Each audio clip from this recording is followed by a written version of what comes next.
तो second season में कहानी आगे नहीं पीछे की तरफ बढ़ती है। रिव्यू करेंगे web series special ops 1.5।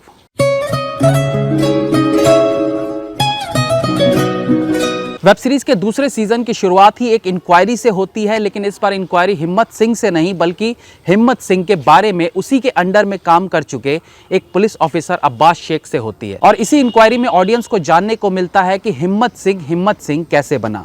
First season के कुछ क्लिप्स दिखाकर यादें ताज़ा की जाती है ताकि 1.5 साल पहले जो हमने फर्स्ट सीजन में देखा था वो यादें थोड़ी और क्लियर हो जाए। और फिर कहानी जाती है 2003 में, जहां हिम्मत सिंह का एक और सफल मिशन दिखाया जाता है। स्पेशल ऑप्स फर्स्ट सीजन की भी खासियत थी कहानी में दिखाए गए फास्ट ट्विस्ट्स और थ्रिल मोमेंट्स, और उस चीज़ को मेकर्स ने इस दूसरे सीजन में भी बरकरार रखा है। फर्स्ट सीजन की सफलता के बाद सेकंड सीजन के लिए ऑडियंस की एक्सपेक्टेशंस बढ़ जाती हैं और मेकर्स पर प्रेशर बढ़ जाता है। उन्हें पहले से बेटर दिखाने के लिए अपनी क्रिएटिविटी लेवल को बढ़ाना पड़ता है, और आई गेस कि इसमें मेकर्स कामयाब भी रहे हैं। शुरुआत से ही कहानी माइंड पर एक पकड़ बनाए रखती है। किसी भी तरह के लूप होल्स की गुंजाइश नहीं रखी गई है जहां कुछ देर को भी फिल्म से इंटरेस्ट खत्म होने लगे। शुरुआती सीन्स में ही जब अब्बास को इंक्वायरी के लिए बुलाया जाता है और उसका एक फ़ोन आता है जिस पर ऑफिसर्स ऑब्जेक्शन करते हैं, और जवाब में अब्बास कहता है कि सर ने हमारे फ़ोन के म्यूट बटन के ऑप्शन को हटा दिया है और स्पीकर भी फ़ोन से रिमूव कर दिया है। इस लाइन से ही ये प्रतीत होने लगता है कि एक बार फिर के मेनन की स्पाईगिरी का अनोखा अंदाज देखने को मिलेगा। एंड ऑब्वियसली ये credit writer, screenplay writer, dialogue writer के साथ साथ डायरेक्टर को भी जाता है। हर के मेनन का कुछ ना भाई। हाँ, के मेनन को तो है ही। वो अब ऐसे कलाकारों में गिने जाते हैं जिनके लिए अलग से कुछ बोलने की जरूरत नहीं। ये तो ऑलरेडी अंडरस्टूड है कि वो एक बेहतरीन कलाकार है और अच्छी एक्टिंग ही करेंगे। वो जिस प्रकार से अपने कैरेक्टर के डीप में घुसकर उसे उभारने का काम करते हैं वो कभी कभी अविश्वसनीय लगता है। एनीवेज, वेब सीरीज की बात करें तो इसकी कहानी के माध्यम से एक बहुत बड़े मुद्दे को सामने लाया गया है जो आजकल बहुत आम सा हो गया, यानी हनी ट्रैप। आज हनी ट्रैप जिस तरीके से प्रशासन, पॉलिटिक्स और अब रॉ में भी घुस चुका है, उस ओर लोगों का ध्यान केंद्रित करना बेहद ज़रूरी था, और इस कहानी में इसी को प्राथमिकता दी गई है। वेब सीरीज में दिखाया गया है कि हनी ट्रैप के थ्रू किस प्रकार से दुश्मन देश सीक्रेट डॉक्यूमेंट्स हथियाते हैं। एक्टिंग की बात करें तो एज आई ऑलरेडी सेड कि के मेनन एक्टिंग की दुनिया में हर रोज नए झंडे गाड़ रहे हैं। डायलॉग डिलीवरी और एक्सप्रेशन से सिचुएशंस को ऑडियंस के दिमाग में उतार देने की जो क्षमता इस एक्टर में है वो बहुत कम एक्टर्स में देखने को मिलती है। इसके बाद विनय पाठक अगेन एक ऐसे कलाकार है जिन्होंने अपनी पिछली फिल्मों से ये साबित कर दिया है कि अपने क्षेत्र में वो भी खिलाड़ी हैं। इस बार के सीजन में एंट्री हुई है आफताब शिवदसानी की, और अगेन मुझे वेब सीरीज में देखकर ऐसा लगा कि एक्टर की लाइफ में एक डायरेक्टर और अच्छे प्रोजेक्ट की कितनी अहमियत होती है।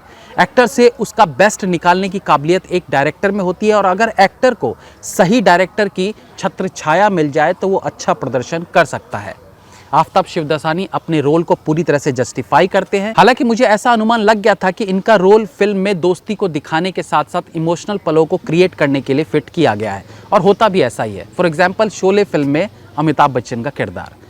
बाकी के एक्टर्स में गौतमी कपूर और ऐश्वर्या सुष्मिता लीड एक्ट्रेस में अच्छी लगी हैं। इंक्वायरी ऑफिसर्स के रूप में DK बनर्जी और नरेश चड्डा यानी परमीत सेठी और काली प्रसाद मुखर्जी बेहतरीन लगे हैं, और आदिल खान को भी नज़रअंदाज नहीं किया जा सकता।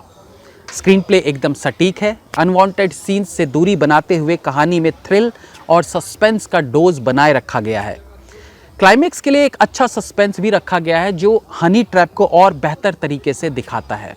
कुछ बेहतरीन मीनिंगफुल डायलॉग्स सुनने को मिलते हैं जिनको समझने की कोशिश करें तो उसके 2 मीनिंग निकल के आते हैं, यानी आपको ध्यान देना होगा। फॉर एग्जाम्पल, चिंतामणि नाम के शख्स पर एक डायलॉग है, C for चिंतामणि। कुछ लॉन्ग सीन्स ऐसे भी हैं जहां बिना संवाद के कहानी आगे बढ़ती रहती है, और सपोर्ट में BGM रहता है।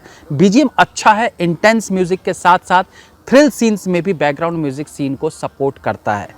कुछ खामियों पर भी नज़र डाला जा सकता है, जैसे कि विदेशी एजेंट अमरिया के साथ आदिल खान का एक फ़ाइट सीन है जहां वो एक लॉन्ग स्कर्ट पहन के रखती है। फाइट में कई जगह स्कर्ट के नीचे पहने हुए उनके लेगिंग्स को देखा जा सकता है, जो उनके एक्शन सीन्स के दौरान सेफ्टी के लिए पहनाया गया होगा, लेकिन फाइट के एंड में उसके मरने पर वो लेगिंग्स नदारद रहता है। कहने को ये छोटी मिस्टेक है, बट इस पर ध्यान जाता है, और मेरे बताने के बाद तो इस सीन को आप और गौर से देखेंगे। ना जी, ऐसा कुछ ना है। इसके बाद एक और सीन है जहां एक रॉ ऑफिसर बताता है कि कैसे उसे टॉर्चर किया गया। वो बताता है कि जब मुझे उल्टा लटकाया गया था तो मुझ में इतनी भी हिम्मत नहीं थी कि मैं आंखें खोल पाता, लेकिन उसके ठीक बाद वो अपनी रस्सियां खोलकर गार्ड्स को मारते हुए वहां से भाग जाता है, जो पॉसिबल नहीं था। एटलीस्ट उस एक्टर से ये डायलॉग ना बुलवाया जाता कि उसकी हालत बहुत ही ख़राब थी, तो ऑडियंस मान लेती कि उसमें इतनी ताकत रही होगी कि वो गार्ड्स को मारकर वहां से भाग सके। बाकी फिल्म का एग्जीक्यूशन बहुत अच्छा है, प्रेजेंटेशन अच्छी है, एक्टिंग कमाल की है, एंड नो डाउट ये फर्स्ट सीजन को जस्टिफाई भी करती है। मेरी तरफ से 3.5 star. Have a nice day.